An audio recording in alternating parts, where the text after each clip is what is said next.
everyone. Oh, let me just. Sure, my mic is plugged in properly. Sound a bit.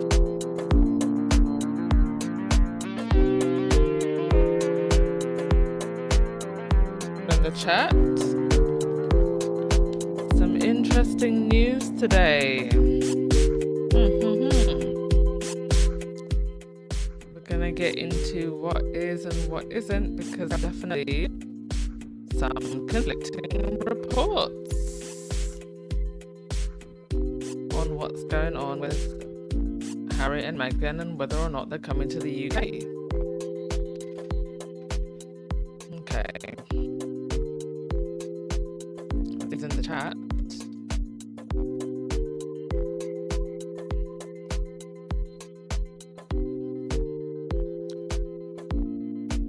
If my back end will actually let me see who's in the chat. Gosh, that took a while to load. Hello, Wendy Longman.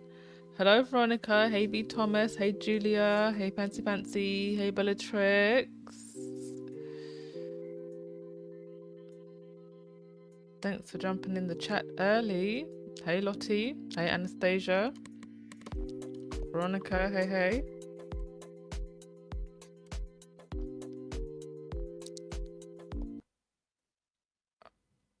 All right, let's get into the first news story. Well.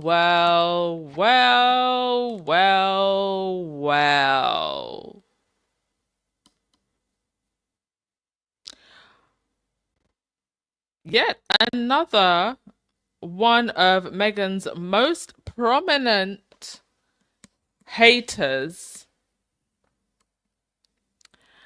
has been met with life. Life is lifing for Mr. Jeremy Clarkson. I don't watch TV. I certainly don't watch anything with the other royals. But wasn't William meant to be in one of the episodes of Jeremy Clarkson's farm thing?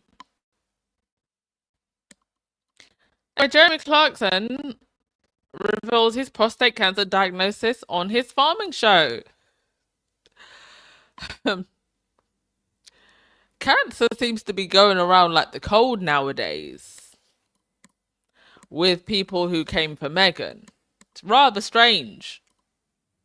Anyway, this is the same Jeremy Clarkson, by the way, who the day after he had lunch with Camilla and Piers Morgan wrote the most heinous article in The Sun. You know, hate, I believe, behaves in the body the same way that stress does. Causes cortisol and cellular damage. I genuinely believe this. This is why people be looking the way they do, aging the way they do, like sour milk. And this is why they're getting all these illnesses. His article sparked a record-breaking 25,000 complaints and led to an official ruling by the press regulator IPSO. Obviously, we know that IPSO is nothing more than the foxes running the hen house. And absolutely nothing happened to Jeremy Clarkson. I believe he still actually has his column with The Sun. And that's not even the first heinous thing that he had written about Harry and Meghan. He wrote something else prior to that. He compared his hatred of Meghan to serial killer Rose West and said that he hated her on a cellular level. Well, now his cells are growing cancers.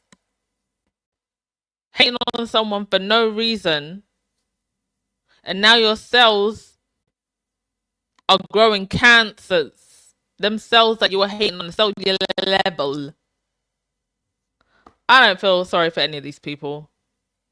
The way that they have gone after Meghan, unprovoked, they wanted this lady to kill herself. From Feminagra. There is something profoundly ironic about a man who spent years weaponizing his platform to dehumanize others, now facing a battle with his own morality. Jeremy Clarkson, the 66-year-old television presenter known for his controversial opinions and unapologetically aggressive commentary, has revealed he has aggressive prostate cancer. Aggressive. The news, which emerged in the latest series of his Amazon show, Clarkson's Farm, has prompted a wave of reactions, some sympathetic, others less so. He's seen in his series telling Caleb Cooper and Charlie Island of his diagnosis, both of whom were visibly shocked. The former Top Gear presenter did not clarify what type of cancer he had been diagnosed with, but described it as aggressive and that a portion of his prostate had been removed as part of his treatment. I disappeared off the other week and I had a biopsy and it's cancer and it's aggressive, but it's really early. Clarkson said that he has known since May. He said, I promise I'll be fine, to the two men, adding that he would be out of action for a while.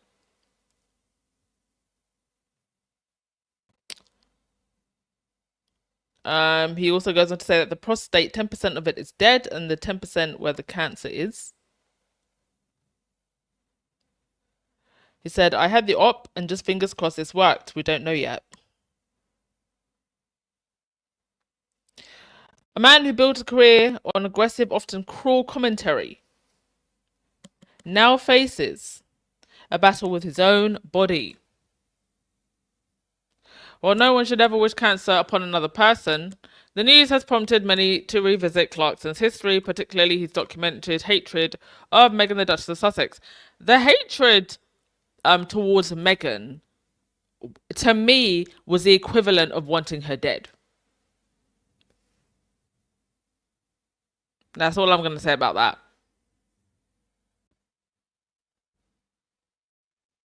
I don't play this. You know, Michelle Obama said, "Oh, when they go low, we go high." No, as Cardi B said, "I take you to hell. I'm going to hell with you." Because you wanted me 6 feet under anyway. So I'm gonna drag you to hell. In a 2022 column for The Sun, Clarkson wrote that he hated Meghan on a cellular level, that he claimed that he lay awake up at night unable to sleep. Well, sleep deprivation will definitely make any cancers or illnesses a lot more aggressive. So he should have been getting more sleep. And not thinking about Meghan 24/7.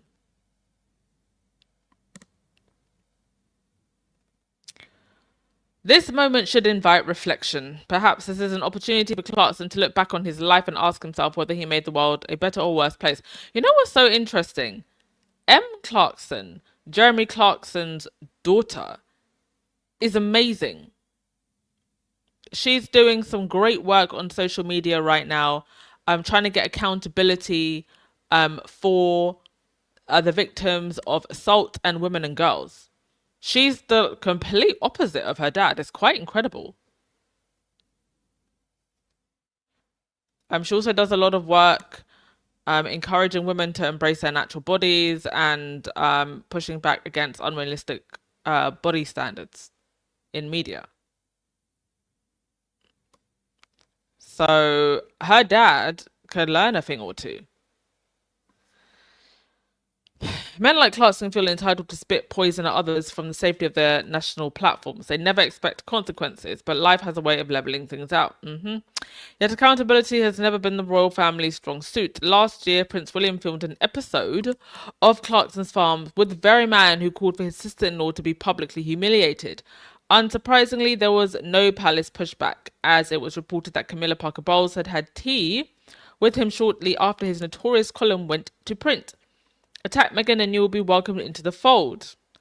So it would not be surprising if, in the future, Prince William and Kate Middleton, who have generated significant PR around her own cancer journey, decide to film a television special with Clarkson following his diagnosis. Let's hope Clarkson uses this time to reflect on whether his legacy is one of hate or one more meaningful.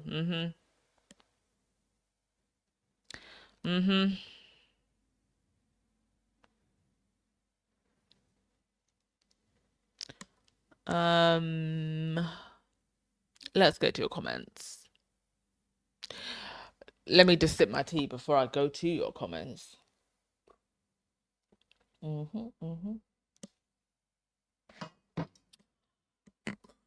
Um. Oh my god. He's so Jappa. Tell us what you really think. I won't put your comment on the screen, but I did read it. Let me tell you, karma is saving its best for Piers Morgan. It's getting through all the others first. You got people getting cancers, you got people getting divorces, you got people falling downstairs, you got people who said that Harry should be thrown off a balcony, breaking their backs. You got people's eyelashes falling out, got people losing their jobs and becoming redundant. People having hip replacements. I mean, the Meghan haters, the list, they're going through it. I started doing a series on people who got their karma after hating on Meghan. I need to continue that. But I actually just need to create a whole wall at this point. Because there's just so many.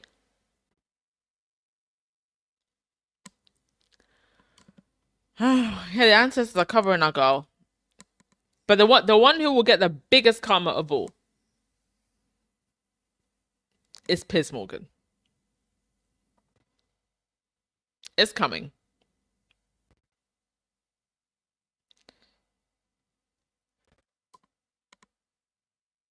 Ooh, Julian, you said you went to Colombia. I'm sure you had a fantastic time. Very colorful, very beautiful country. Got to see some of that when Harry and Meghan went on tour.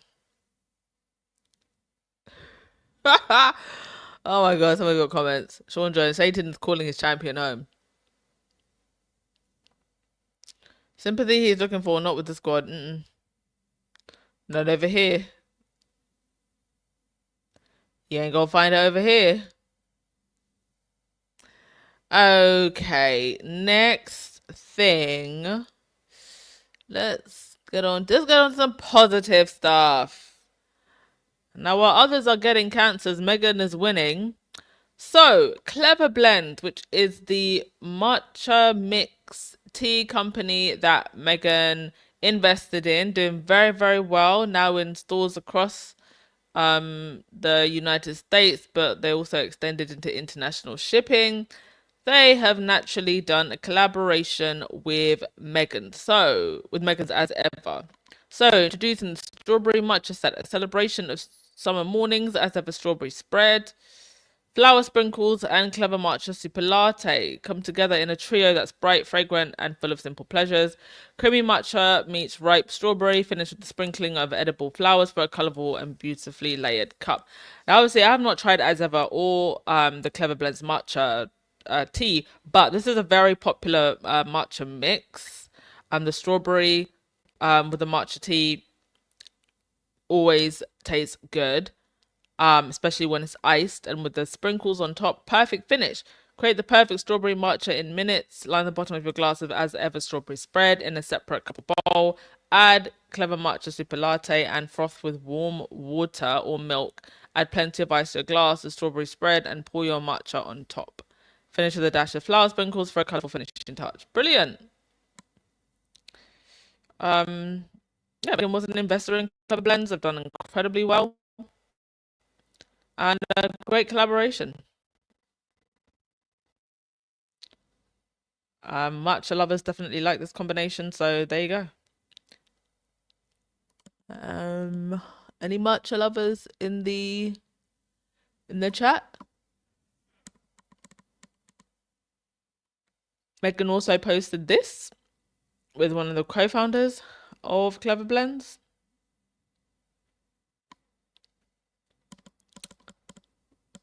Brilliant.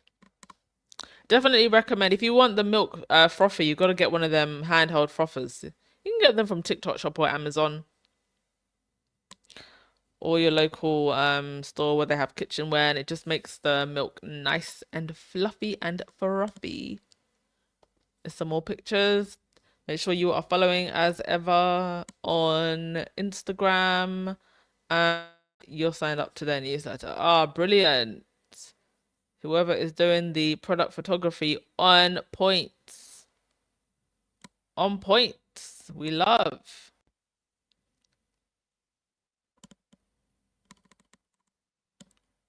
Okay, also, Another fantastic news. Harry stopped by the Warrior Games. Now, Harry has always said that the Invictus Games was inspired by the Warrior Games. Harry just took it to the next level. He showed up, volunteered, took some time to be with athletes, and their families. He was handing out food, chilling with the crowd. Show up, do good. That's it, Archwell way.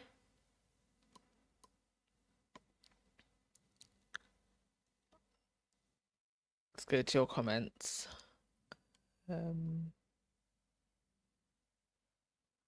Hi, Joyce Anderson. Good Wednesday to you as well. Hey, Connie Balmer. How are you?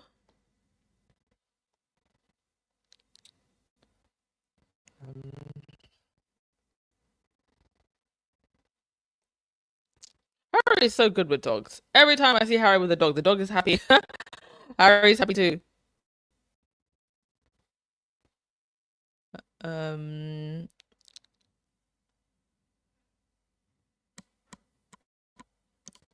get your comments before we...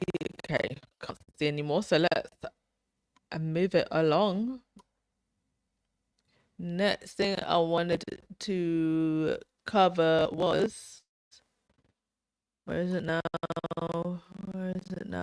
Oh, yes, this. So, the Norwegian royals. So, let me just open up the article. This guy, Marius Borg Hoby, found guilty of assault and sentenced to 4 years. Not enough in my opinion. I definitely think his royal connections has made his sentence a lot lighter. But some accountability for a royal nonetheless. Also, he's not in line to the front. I think that probably also added to some level of accountability. But definitely now, people are going to be asking, aren't they? What about Andrew? So, Marius Borg, the 29-year-old son of Crown Princess Mette-Marit, was found guilty on 2 counts of assault. He received 4 years in prison. Prosecuted had asked for 7 years and 7 months. The defense wanted 18 months. The court settled just above the middle. Many are saying, is this justice when courts compromise with an arrest? Hoby faced 40 charges, 40, including 4 assault counts, drug offences, partner violence, and breach of a restraining order. The judges cleared him of 2 assaults but convicted him of 2 others. One victim was assaulted on the Crown Prince's own estate in 2018. Another was attacked in Oslo in 2024. While asleep or incapacitated, he filmed it. The court agreed she could not resist. You know, the sentencing being as light as it is, all this does is send a message to perpetrators that they can get away with it. And the fact that so many women had to suffer because it's just so hard for victims to come forward. Now the man who grew up in palaces protected by royal privilege will serve time. I actually think he should get life. I think he's going to come out and be exactly the same. I think we have to recognize that some people just cannot be saved. And when you have, you know, there are various factors that contribute to different kinds of crimes. But for me, you know, assault is just one of those. I believe that you should get life. I don't think that there's any socio-economic predetermining factors. Like, for example, if somebody was to steal because they're hungry, I just don't feel that that's the same for assault. There's no reason why you would violate somebody else's body other than you're just a selfish cunt.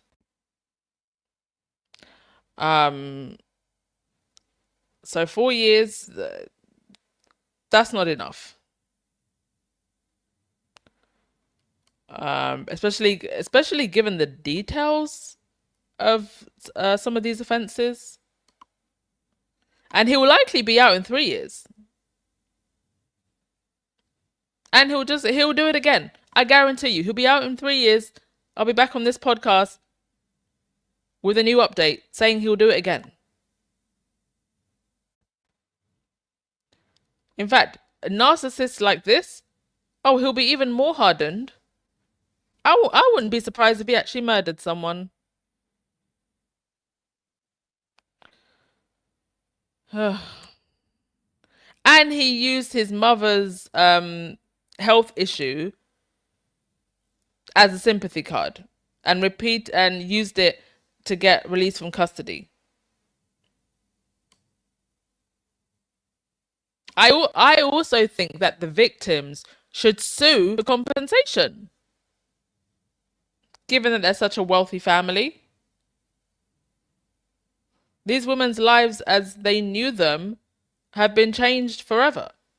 Now, I'm not going to say they're ruined, because every survivor has their own journey and healing is never linear, but with the support they can rebuild. But I do think that they should get compensation so that they can rebuild. When he gets out, he'll still have wealth and protection, and he will still carry the protection of proximity to one of Europe's most powerful families. Is this justice? He got escorted to hospital to go see his mum, who was getting a lung transplant. The same mother, by the way, who has connections to Jeffrey Epstein, so don't feel too sorry for her.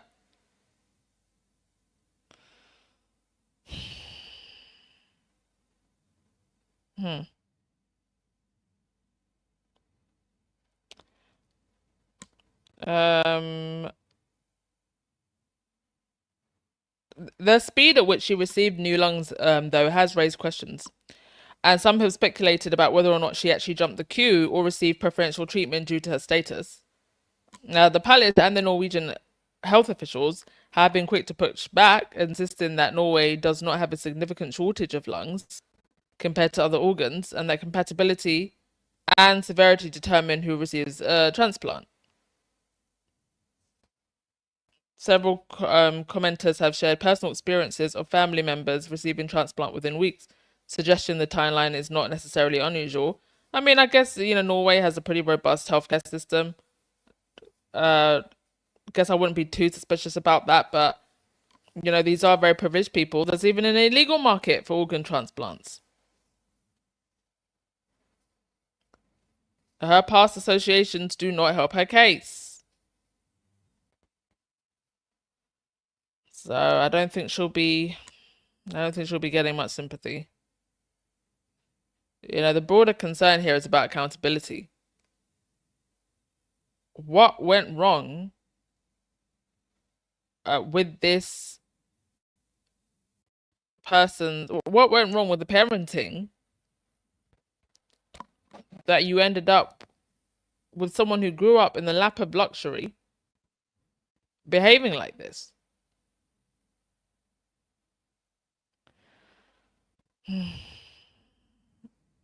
It's an example, yet another example of somebody not having discipline, somebody not having someone to say something in these corrupted, emotionally stunted royal families. Exact same thing with Andrew and the Queen. Protected him all the way. And now Charles is continuing the same shameful legacy.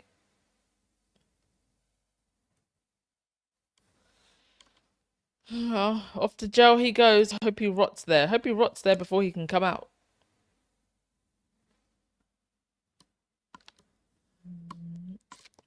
Right, get your comments before we get on to the next thing.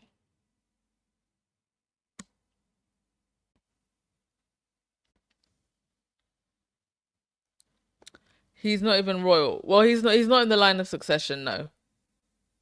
He's not.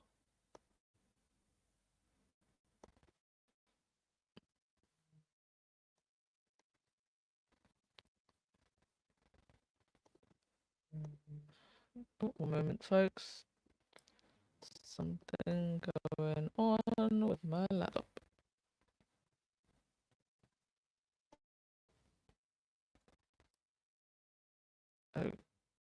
Okay.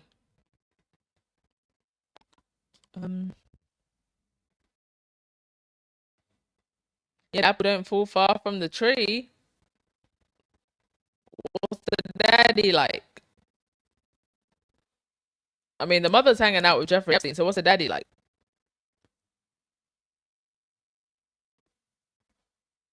Yeah, this sentence is not justice at all. It's not justice at all. Yeah, he looks like a whole demon as well. You're right, Gwen.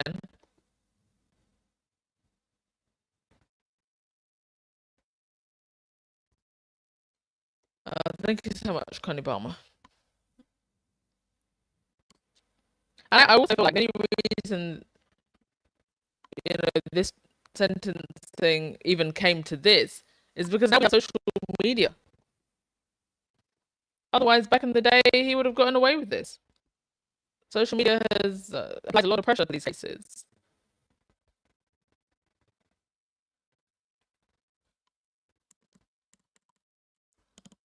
Okay.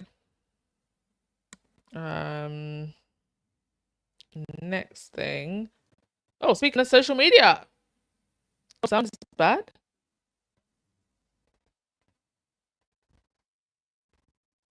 Oh. How long has this sound been bad for? Wait, hang on a sec. Let's have a listen. Okay, y'all are gonna have to tell me whether or not it improves, because I don't want bad sound. Let me listen to it.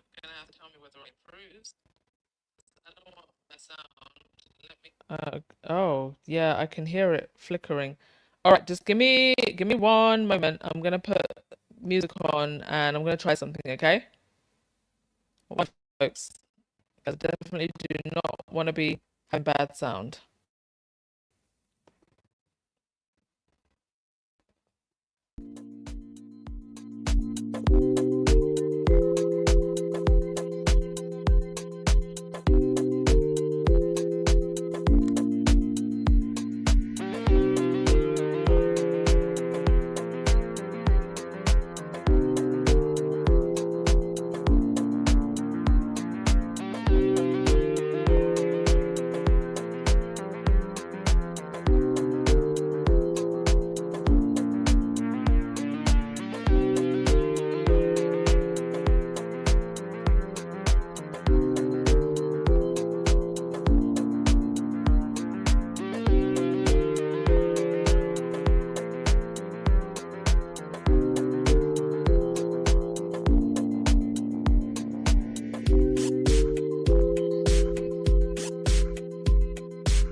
Okay, how does the sound seem now?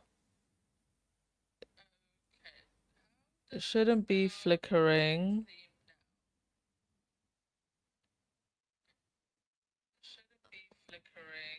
Okay, I think it's okay, but just confirm, please.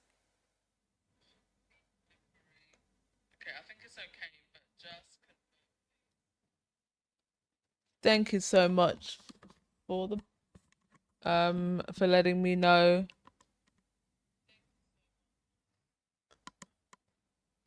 All right, let's continue. Sorry about that. Next thing. Oh yes, as I was saying, speaking of social media.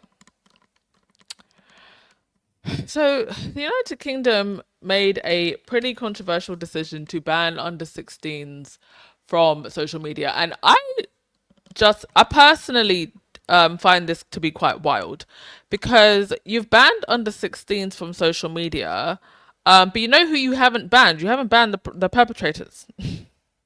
Ah, like, make it make sense. You've banned social media for under 16s, but you haven't banned the perpetrators. You haven't right now in the United Kingdom because there are so many offenders, right?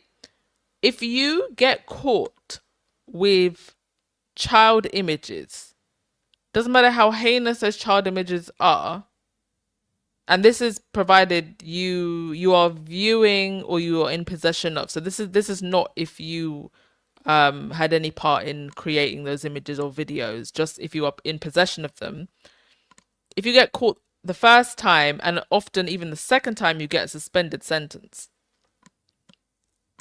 And I personally just believe that it's just because there's so many offenders. If they had to put everybody in jail the first time you get caught, they'd have to build camps. They literally have to build prison camps to throw everybody in jail. Now, personally, I think they need to just build the darn camps because there's too many of these sickos walking around. But all of those people are still on social media. So it's just like, I feel like they're not thinking about how you solve all of the other underlying issues of these predators being out there. I also do think there's a part of this that is honestly just to do with surveillance and control. The British government like to use any means possible of doing that. But I'm not simply trying to stop under 16s from using social media is not entirely going to keep children safe. I also think that I mean, listen, granted, I think that young people should be on social media as little as possible, but young people also have the right to freedom of speech, to express themselves, and to connect, to learn, to do all of the good things that come from being online. But this doesn't solve the underlying problem of these perpetrators, why they become perpetrators in the first place, and all of the other checks and balances and seatbelts that we can put in place on these platforms to filter out all of the bad things. Not just obviously perpetrators, but you know what the algorithm feeds young people, young men being being groomed by the manosphere, young women being groomed by images that promote toxic body image, and all of these things that Harry and Meghan and Archwell and all these organizations have been trying to work on. Simply banning under 16s, I don't think is the main. I don't think is the thing that's going to solve this problem, because it doesn't change. It doesn't change the way the platform is. It changes who accesses the platform, but it doesn't change the platform. It doesn't actually hold the Mark Zuckerbergs, the Elon Musks, the what's his name, Sam Altmans, all of these people. It doesn't actually hold them accountable. So Harry and Meghan said, "We welcome the UK government's announcement of new measures to better protect children online. The stories shared through the Lost Screen Memorial remind us that every debate and technology and regulation are real families whose lives have been forever changed. While measures such as these may help reduce harm, they do not fix the problem at its source. Lasting change requires safer platforms by design, meaningful accountability, and commitment to putting children's well-being ahead of engagement and profit. The burden must not rest solely on parents and children. It must also be borne by companies. Until then, every day without meaningful change is another day that children remain exposed to preventable harm. Stronger protections are better than inaction, and today's announcement is a welcome step forward. Yeah, I mean, diplomatic and thoughtful, but I don't believe this is the way to go. Just by banning under 16s, because first of all, 16s will get around the restrictions anyway. So it's just very short-sighted. Yeah,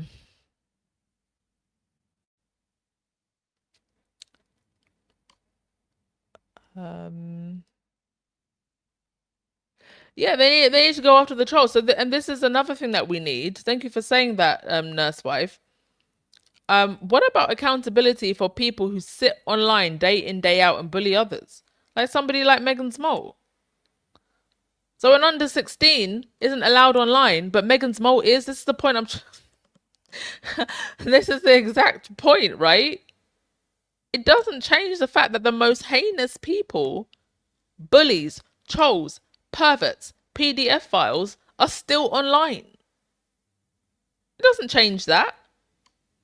It doesn't change that for the trolls, there aren't, adequate laws to be able to say, you know what, at this point, this goes beyond freedom of speech. This is abuse of freedom of speech.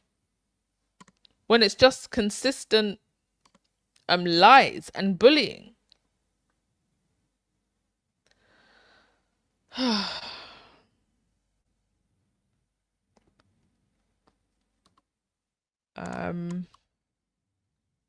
And this is a sweeping ban, by the way.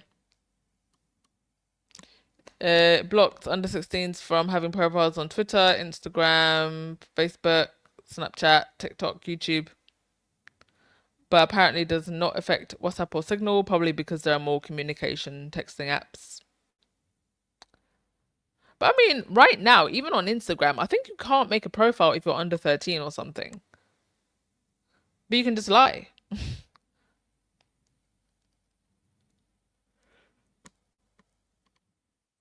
Australia did a similar thing.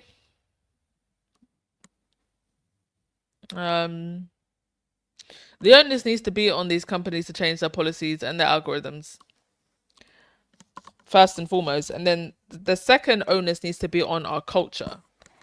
Because if you think about what some of the biggest dangers are online, it's perverts and predators. And also,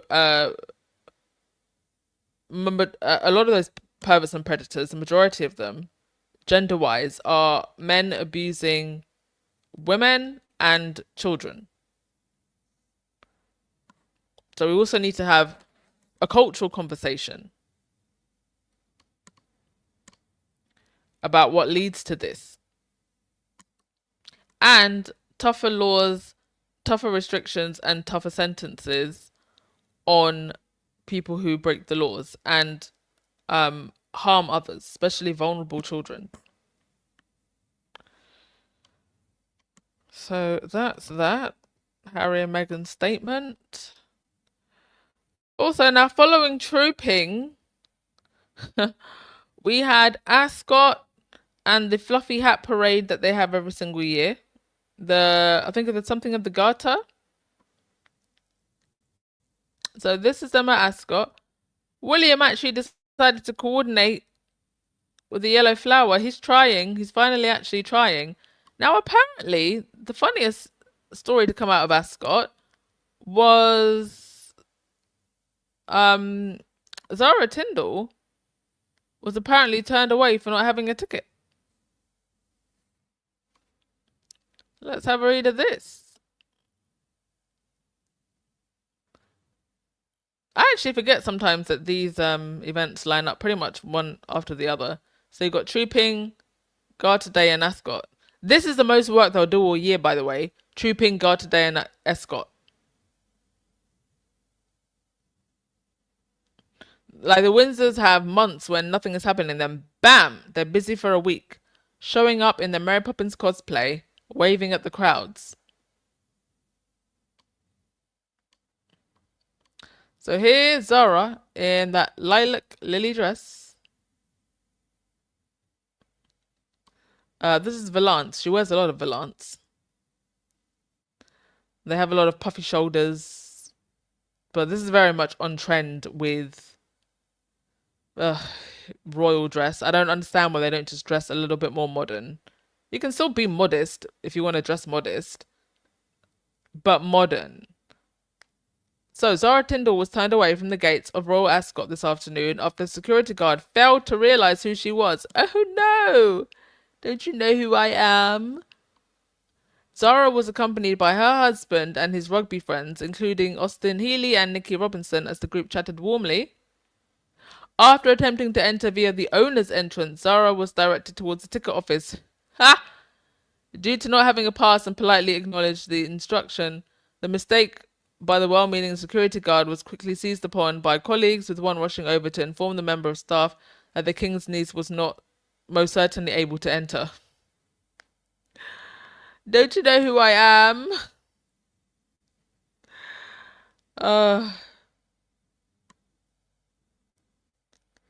I mean, it's interesting. Charles didn't allow Zara and Mike to ride in one of the carriages for the procession. Zara's brother got invited.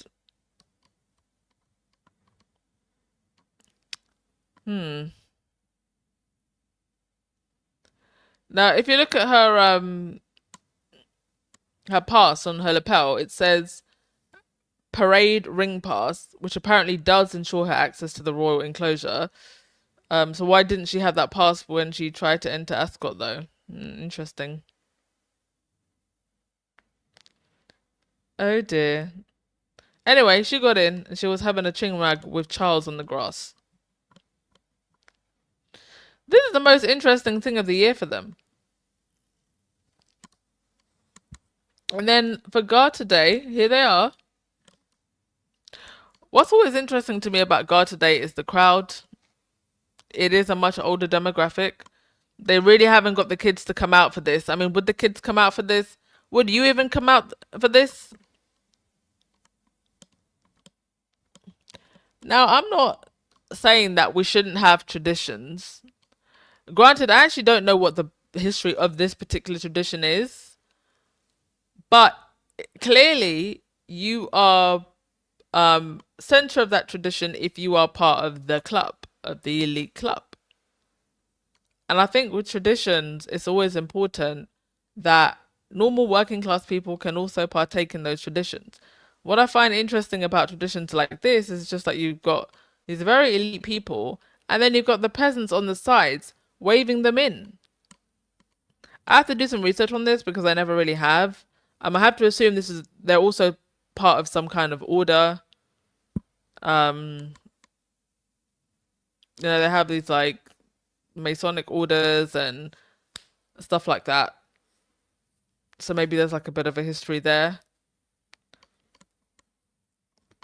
Would you go up and would you spend your afternoon to go see this? I mean, it's not giving it's not giving what the kids want to see. William always looks embarrassed at things like this. I think he'll actually get rid of all of this when he's king. Joseph, you said, got to wear a top hat and tails for the first time in my life when I was selected to be a marshal, helping lead the procession in my 50th college reunion. Well, I think that's actually really cool. I think that's a pretty cool thing. And that's something that everybody gets to partake in. It's a college reunion.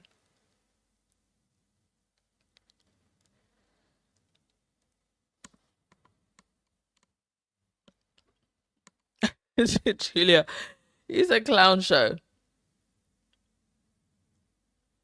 I mean, like I said, I think tradition is cool. All cultures have traditions. It's just when a few very powerful people get to be the center of those traditions, and when those powerful people are problematic. That's the issue. Not that there's a tradition. Tradition is part of culture. Okay, so there's that. Last thing. Now, BBC is reporting that Harry will come to the UK with Meghan and the kids. Now, for me personally, I will believe it when I see it. One of the idiots over at the Daily Fail wrote a whole scathing article about the fact that the UK taxpayer has to pay for Harry's security. Granted, we're still paying for Andrew's security, so I don't know why she's pissed off about that. And Harry has said and offered to pay for his own private armed security. They're not allowing him to for the 100th time. So I don't know why the Daily Fail, well, I know why the Daily Fail and all these outlets keep reporting about the British taxpayer paying for Harry's security. Mind you, he is a prince of the realm still and did 2 tours of Afghanistan. You don't get to pick and choose who it is that you pay security for just because you don't like them. You want a monarchy, well, the same rules has to apply to everyone.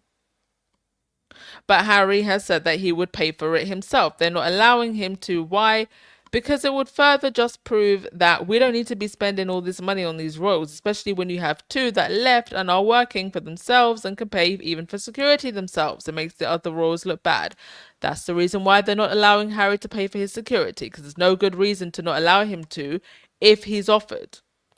But they still want to continue to push this narrative that it's all on the British taxpayer's shoulders. Well, it should be, quite frankly. You want a monarchy, that's how it works. Everybody gets the privileges, including Andrew, who's still getting the privileges.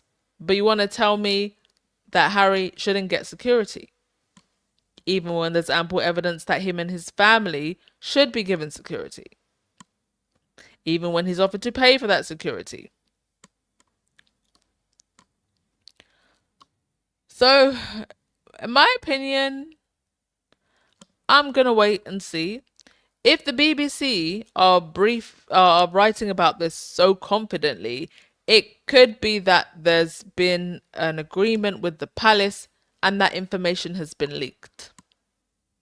Because I'm very surprised to see, if this was the Daily Fail or Page 6 or any of these others, I wouldn't even be covering the story. But it will be very embarrassing for the BBC if they have egg on their faces about this story.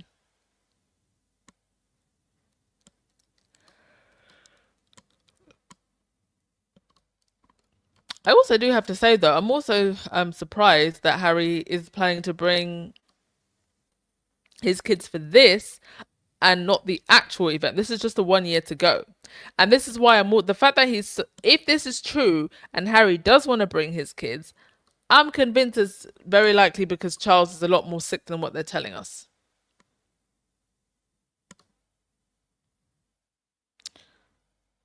You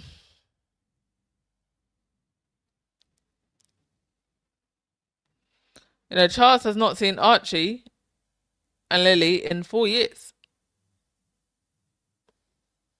I don't even think he saw them, you know, did he even see them during the funeral, when the Queen, sorry, during the Jubilee? Did he even see them then? I can't even remember if he saw them then. Even People magazine are now saying that they are expected to bring their kids. Granted, you know, Archie's 7, Lily's 5. They're big now. And People magazine is citing the BBC. Granted, the BBC are saying that they haven't heard from Sussex spokesperson, but the fact that they're so boldly posting it in an article, someone in the palace has probably leaked. Willie Leaks. Willie Leaks been leaking.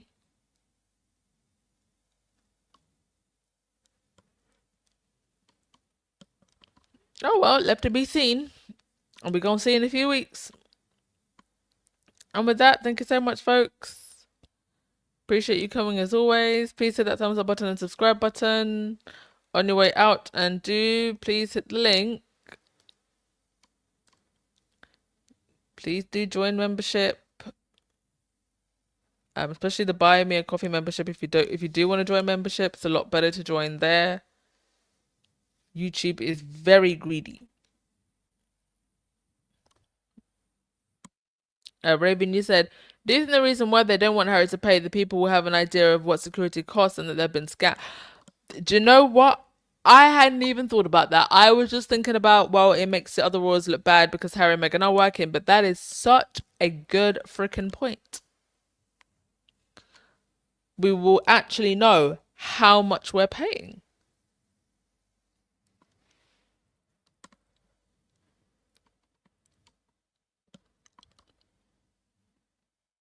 Okay. Have a fantastic day, everyone, and we will catch up tomorrow. Ciao.